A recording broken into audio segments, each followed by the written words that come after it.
तो देखो भाई नेक्स्ट टॉपिक हमारा क्या है, प्रॉपर्टीज ऑफ आयनिक कंपाउंड। तो पहला देखो क्या है, non directional nature of ionic bond. तो यहाँ क्या देखो है, these compound do not exist as individual molecules. ये किस फॉर्म में पाए जाते हैं, ये डिस्क्रीट मॉलिक्यूल के फॉर्म में नहीं पाए जाते हैं ना। तो ये देखो क्या है, instead they are often hard solids always made up of ions held together by strong electrostatic force of attraction between ions with opposite charge. Ionic bond are non rigid and non directional.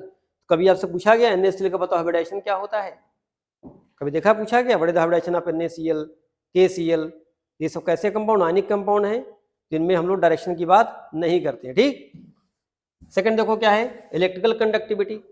अब बताइए भाई, ये तो पता है ना कि solid state में कैसे होते हैं, वाइट कंडक्टर, लेकिन जैसे इनको डिजॉल्व किया जाए पानी के अंदर या उनको मोल्टन किया जाए, मेल्ट किया जाए, तो दोनों में कंडक्टिविटी आ जाएगी। क्यों कंडक्टिविटी आएगी, because of ions are free.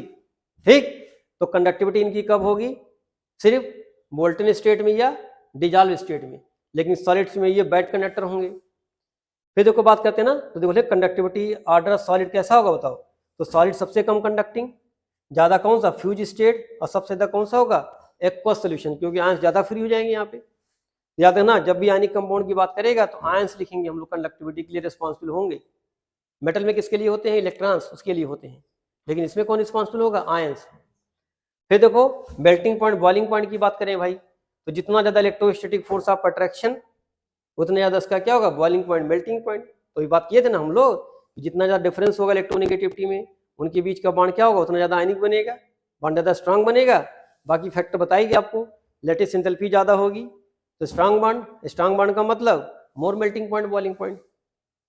बात समझ रहे हैं, बोलो। तो जितना ज्यादा फोर्स होगा इनके बीच में उतना उसका मेल्टिंग पॉइंट और बॉइलिंग पॉइंट होगा। फिर देखो सॉल्युबिलिटी की बात करते हैं, तो ये जनरली कहाँ सॉल्युबल होते हैं, पानी में सॉल्युबल होते हैं। क्यों, क्योंकि पानी का डाइलेक्ट्रिक कांस्टेंट क्या होता है, बहुत ज्यादा होता है, 80 के आसपास। बोलो, तो आयनिक कंपाउंड डिजॉल्व कहाँ होता है, हाईली पोलर सॉल्वेंट में। लेकिन बेंजीन में डिजॉल्व नहीं होगा ना, बेंजीन कैसा नॉन पोलर है। तो देखो क्वेश्चन पूछा जाता है, NaCl फॉर्म 2 सोल्यूशन में वाटर। तो नमक को डालोगे पानी के अंदर तो सोल्यूशन बनवाएगा, लेकिन अगर नमक को डाल दोगे बेंजीन के अंदर तो उसको बोलते हैं कोलाइडल सोल्यूशन बन जाएगा। ठीक, तो सोल्यूशन और कोलाइडल में डिफरेंस होता है ना, बात समझ ना। जैसे मिल्क क्या है, कोलाइडल सोल्यूशन है, लेकिन NaCl का पानी मिलना क्या है, ट्रू सोल्यूशन। ठीक है, इनकी साइज का फैक्टर क्या होता है, 1 नैनोमीटर से कम होगी, और 1 नैनोमीटर से ज्यादा हो गई तो क्या हो जाएगा, वो कोलाइडल सोल्यूशन हो जाएगा।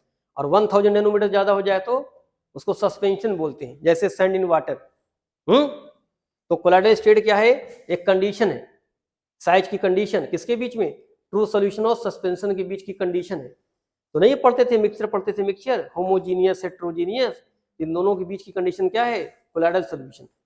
ठीक, उसका देखो स्पेस आइसोमेरिज्म, तो चूंकि इसमें डायरेक्शंस होता ही नहीं है, तो कभी देखा आपने पढ़ा आइसोमेरिज्म, बोला गया कि NaCl का बताओ आइसोमर्स क्या होगा, कभी पूछा गया आपसे ऐसा, बताओ कैल्शियम हाइड्रोक्साइड का आइसोमर क्या होगा, H2SO4 का क्या पूछा गया हो, आइसोमर्स क्या होगा। Na2SO4 का पूछा गया हो कभी, तो नहीं पूछा था आइसोमर्स। ठीक है, क्यों नहीं पूछा जाता भाई, क्योंकि ये सब क्या होते हैं, नॉन डायरेक्शनल। ठीक है, H2SO4 तो डायरेक्शनल होगा, उसमें कोवलेंट प्रॉपर्टी आ जाएगी, लेकिन Na2SO4 में नहीं होगा।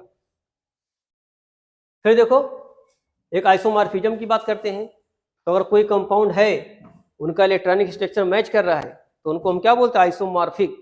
तो देखो जैसे NaF 2 8 ऐसे MgO देख रहे हो, 2 8 देख रहे हो, इनको क्या बोलते हैं, आइसोमॉर्फ। तो आइसोमॉर्फ क्या है, अगर इलेक्ट्रॉनिक कन्फर्मेशन एक जैसा हो जाए तो उनको क्या बोलते हैं, आइसोमॉर्फिज्म।